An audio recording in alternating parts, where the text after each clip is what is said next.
Now I'm going to discuss the shin lock. And first, before we get into the mechanics of how some people are doing it and how we can tighten it up and make it a little more effective, this is one of those holes, especially if it's done from behind. I would never advocate, ever in a million years, purposely allowing yourself to get into the position where somebody's behind you, especially when they got a chokehold on and you're going to use this shin lock. When it's done from that position, it's because you made a blunder, you screwed up, so on and so forth.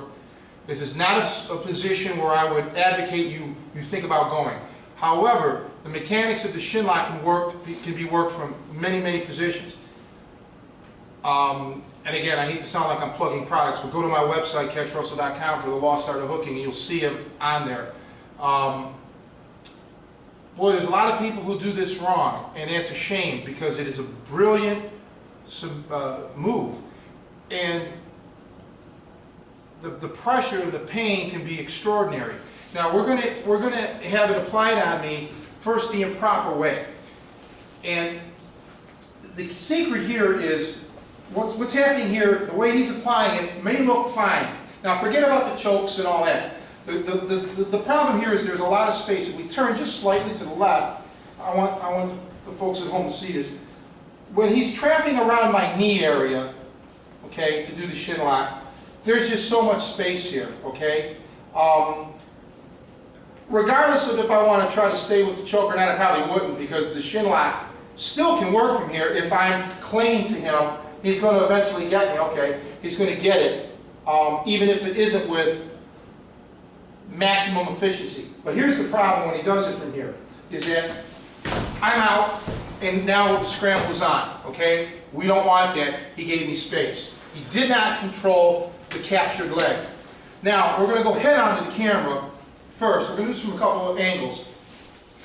The key, when he has my foot, is what he's doing now is, okay, easy, bro. He's very mad at me because I've been putting him in he's the new Bruce Lee over here, new Bruce H. Lee.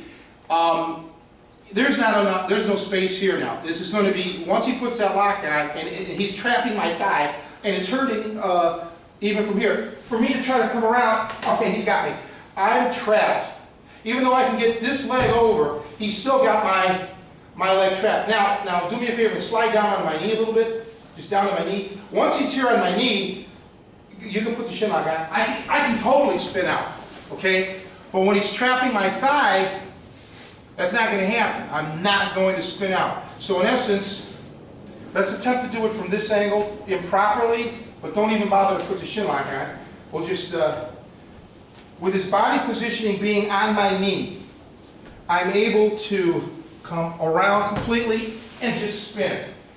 When his body position is proper and it's on my thigh, even if I come over here, this is it. I can't functionally spin out of here with anything. He's got my leg trapped. And by that time, my shin's going to be a goner. Now, we're going to focus on the proper mechanics of applying the elbow pressure. And if you want to see a grown man cry, stay on, because it's going to happen. This hurts badly for me.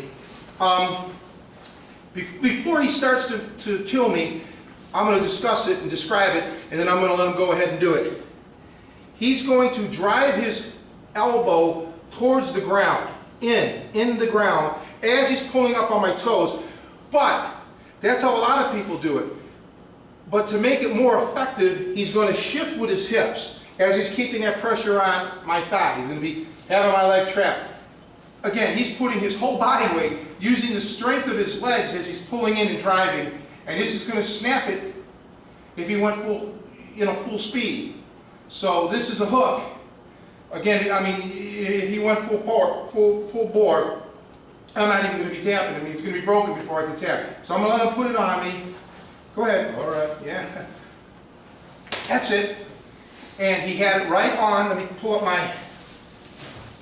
He had it. You want to basically go right in the middle of the calf, and you want to go right between, right where the shin bone and the calf muscle are, right there.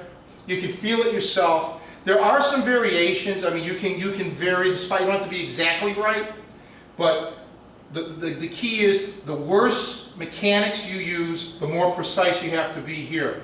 I like to go for precision just to begin with.